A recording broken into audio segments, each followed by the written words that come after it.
10-20 రూపాయల రాఖీ కడుతుంది, వేలకు వేలు వేసుకొని పోతుంది. అదేంటండి అలా అనేసారు? మా పిచ్చి బావకు అర్థం కాదు, చెల్లెకు అన్నం మీద ప్రేమ ఉన్నది అనుకుంటాడు. వదిన నేను పైసల కోసం రాలే వదిన, అన్న మీద ప్రేమతో వచ్చిన. నాకు ₹1 అవసరం లేదు, రాఖీ కట్టి వెళ్ళిపోతా. అట్లనే అంటావు, సాటుగా తీసుకుంటావేమో, నాకేం తెలుసు. తను బాధపడతారని కూడా చూడకుండా డైరెక్ట్ గా అనేస్తున్నారేంటండి బాబు? సరే నేను రాఖీ కూడా కట్టా. కట్టకుండానే వెళ్ళిపోతున్నారు, ఎందుకంటే తనని హర్ట్ చేశారలా? నువ్వు ఆగ్రశల్య, ఈ భూమి మీద ఏ చెల్లె కూడా పైసా ఆశించి రాఖీ కట్టదు బుజ్జి.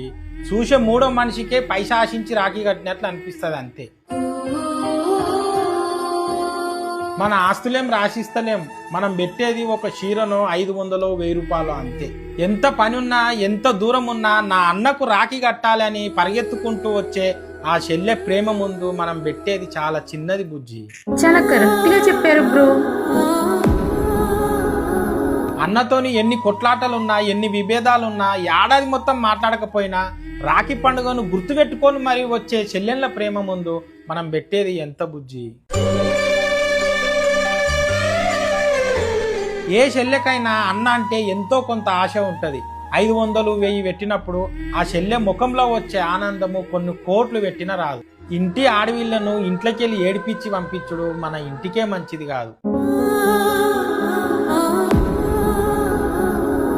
వదిన తెలుసో తెలియకో ఏదో ఒక మాట అంటే ఈ అన్నకు రాఖీ కట్టకుండా పోతావా అరశల్య?